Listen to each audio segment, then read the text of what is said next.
రాబోతున్న ఎన్నికలు కూడా ఇవే జరగబోతున్నాయి. టర్మ్ ఎన్నికలు ఇవన్నీ కూడా చాలా కీలకంగా కాబోతున్నాయి. ఇవే అంశాలకు సంబంధించి మనం డిబేట్ కొనసాగిద్దాం. మనతో పాటు ప్రముఖ రాజకీయ విశ్లేషకులు పాపిరెడ్డి గారు మనకి జూమ్ కాల్ అందుబాటులో ఉన్నారు. పాపిరెడ్డి గారు నమస్తే సార్.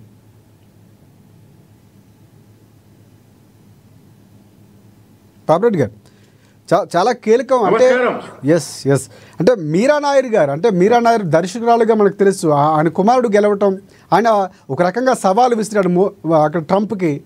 గెలవటం ట్రంప్ కూడా అసలు ఇలాంటి ఎన్నికల్లో జోక్యం చేసుకోరు, కానీ ఆయన లాస్ట్ మినిట్లో తన అభ్యర్థిని కాకుండా గతంలో మేయర్గా పనిచేసిన వ్యక్తికి సపోర్ట్ చేశారు. ఆయన గెలవనటువంటి సందర్భాలు అంటే ట్రంప్ మాటను కూడా అమెరికన్లు తిరస్కరించారు. క్లియర్ కట్గా కనిపిస్తుంది. న్యూయార్క్ లాంటి సిటీలో గెలవటం ఒక రకంగా అనూహ్యమైనటువంటి విజయంగా చెప్పుకోవచ్చు. సో దీనికి సంబంధించి మీరు ఏం మాట్లాడతారు?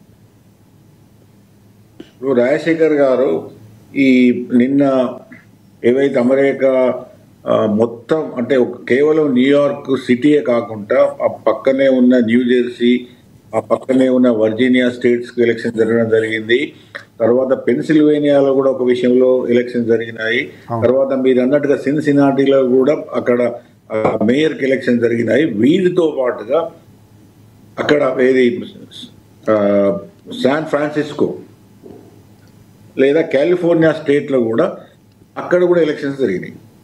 ఈ అన్ని ఎలక్షన్స్లో కూడా ఒకటే ఒక రిజల్ట్ ఏమొచ్చిందంటే అన్నిట్లలో కూడా డెమోక్రటిక్ పార్టీ విజయం సాధించింది. తర్వాత వీళ్ళు రిపబ్లికన్స్ ఓడిపోయారు. అయితే ఒకటేంటంటే దీనిలో మనం అర్థం చేసుకోవాల్సింది ఏంటంటే సహజంగానే న్యూయార్క్ సిటీ కానీ న్యూయార్క్ స్టేట్ కానీ డెమోక్రట్స్కి ఎప్పటికి పెట్టని కోట. ఎప్పుడు కూడా అది దాదాపుగా ఎప్పుడు ఎలక్షన్ జరిగినా ప్రెసిడెన్షియల్ ఎలక్షన్ జరిగినా కూడా అది డెమోక్రటిక్ పార్టీకే పోతుంది. కాకపోతే న్యూయార్క్ స్టేట్ వేరు, న్యూయార్క్ సిటీ వేరు. ఈ సిటీలో ఇవాళ జరిగిన ఎన్నికలు ఏదైతున్నదో ఇది ఒక విధంగా ఈ ఎవరైతే నోహార్ మమదాని ఉన్నాడో ఆయన గెలవకుండా ఉండడం కోసం ట్రంప్ శతవిధాల ప్రయత్నం చేయడం జరిగింది.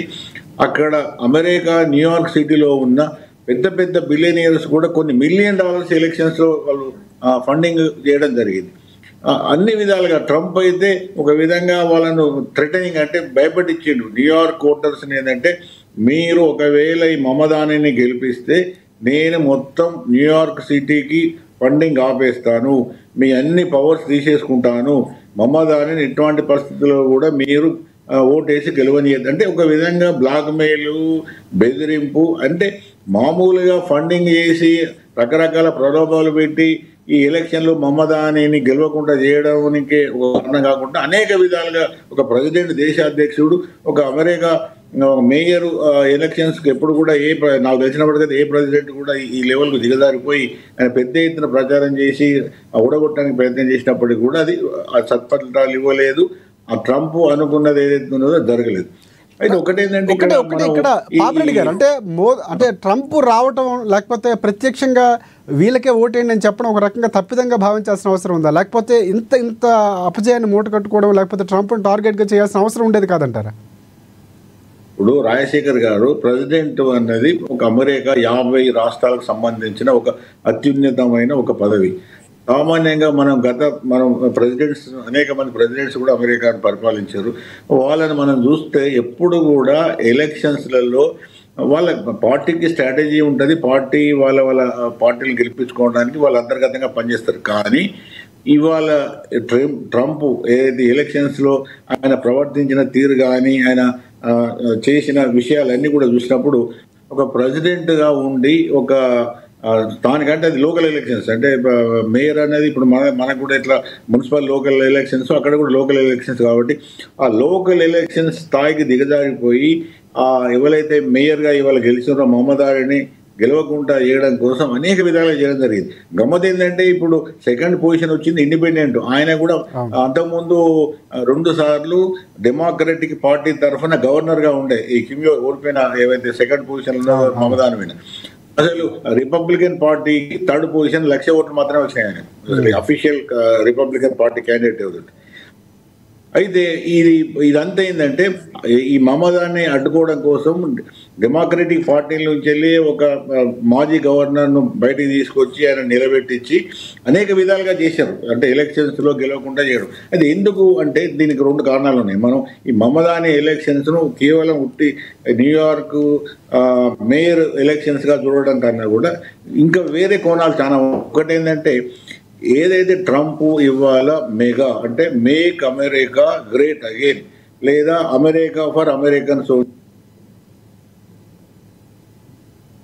ఇమిగ్రెంట్స్, ఈ ఇమిగ్రెంట్స్ ఇల్లీగల్ కానీ లీగల్, ఇప్పుడు ఒకప్పుడు మొదలైన ఇల్లీగల్ ఇమిగ్రెంట్స్ అన్నట్టు తర్వాత లీగల్ ఇమిగ్రెంట్స్ ఎవరు కూడా అమెరికాకు రావద్దు, అమెరికాలో ఉండొద్దు, అందరినీ కూడా వెళ్ళకూడదా, అమెరికా అంతా వైట్ అమెరికా మయం చేస్తా అన్న ఏదైతే ఆ ఫిలాసఫీ ఉండదో ఆ ఫిలాసఫీకి ఈ 9-10 నెలలు ఈ ట్రంప్ ఏం చేసిండు, అందరినీ అంటే ఆఫ్రికన్స్ వెళ్ళగొట్టిండు, ఆసియన్స్ వెళ్ళగొట్టిండు, హిస్పానిక్స్ వెళ్ళగొట్టిండు, అంటే లాటిన్స్ వెళ్ళగొట్టిండు, తర్వాత ముస్లిమ్స్ అనేక ఏవైతే ఇమిగ్రెంట్స్ ఉన్నారో అనేక రకాలుగా అనేక జాతుల వాళ్ళందరినీ కూడా బలవంతంగా హ్యూమిలేటింగ్ అంటే కాళ్ళకు చేతులకు ఏవి సంఖ్యలు వేసి అవమానకరంగా ఆయన ఆయా దేశాలకు పంపడం జరిగింది. అయితే దీనికి విరుద్ధంగా ఈ మమదాని అయితే డెమోక్రటిక్ పార్టీ కూడా ఆయన టికెట్ ఇవ్వడానికి కూడా భయపడ్డది. ఎందుకంటే ఆయన భావజాలం సోషలిస్టు, కొంత ఒక విధంగా ఇది కమ్యూనిస్ట్ అమెరికా ఆర్థిక వ్యవస్థ అంతా కూడా విధానం అంతా పెట్టుబడిదారు కాబట్టి సోషలిజము లేకపోతే ఒక అతివాద పంథ అంటారు, అతివాద పంథకు లెఫ్టిజానికి పోతే దెబ్బతింటారు అనే ఒక భయంతో ఉన్నప్పటికీ కూడా ఆ మమదానికి ఉన్న పాపులర్ సపోర్ట్తోని డెమోక్రటిక్ పార్టీ కూడా ఆయనకు టికెట్ ఇక తప్పలేదు. టికెట్ ఇచ్చిన తర్వాత కూడా బరాక్ ఒబామా అటువంటి ఆయన కూడా ఈ ఎలక్షన్లో ప్రత్యక్షంగా పాల్గొనలేదు. ఎందుకంటే గెలుస్తారో గెలవరో ఇది ఆయన ఇప్పుడు తెలిసిన మేయర్ తీవ్ర పదజాలం వాడడం ఇదంతా కూడా ఏమవుతుందో భయపడడు. కానీ మమదాని చేసిన గొప్ప పని ఏంటంటే ఇప్పుడు మనం ఇవాళ ఈ ఎలక్షన్స్ను ఒక స్పష్టంగా మనం చూడొచ్చు. అమెరికా సమాజంలో ఏ విధమైన అభివృద్ధి ఉన్నది, అమెరికా సమాజంలో ప్రజలు ఏ విధంగా బతుకుతున్నారు అన్న దాని మీద ఇవాళ న్యూయార్క్ సిటీ ఎలక్షన్సే మేయర్ ఎలక్షన్సే స్పష్టంగా మనకు చెప్తున్నది. అదేం చెప్తున్నది అంటే ఇవాళ మమదాని ఒకటే ఒక ముఖ్యమైన స్లోగన్ ఏమి ఇచ్చిందంటే మీకు అఫోర్డబిలిటీ అంటారు ఇంగ్లీష్లో. అఫోర్డబిలిటీ అంటే మీరు అమెరికా న్యూయార్క్ సిటీలో బ్రతకడానికి అవకాశాలను నేను అదేది చూస్తా, ఇది ఇంటి కిరాయిలను తగ్గించే ప్రయత్నం చేస్తా, ఉచిత బస్సు ప్రయాణం ఇస్తా, తర్వాత చిల్డ్రన్ కేర్కు సాధ్యమైనంత వరకు నేను స్టేట్ ఫండ్ అంటే కార్పొరేషన్ ఫండింగ్తో మీకు చేస్తా. అంటే అక్కడ జరుగుతున్నది ఏంటంటే ప్రజలలో ఒక 2 భాగాలకు విడిపోయింది. అతి ధనవంతులైన కొద్ది శాతం మంది ఏమో మొత్తం అమెరికా న్యూయార్క్ సిటీలో ఉన్న సంపద అంతా వాళ్ళ చేతులు ఉన్నది. మెజారిటీ ప్రజలకేమో బాగా ఇబ్బందులు అవుతున్నాయి. ఎందుకంటే అక్కడ ధరలు పెరిగినాయి, ఇల్లు కిరాయిలు పెరిగినాయి, అన్ని వస్తువుల ధరలు పెరిగినాయి, ట్రాన్స్పోర్ట్ కాస్ట్లీ అయింది.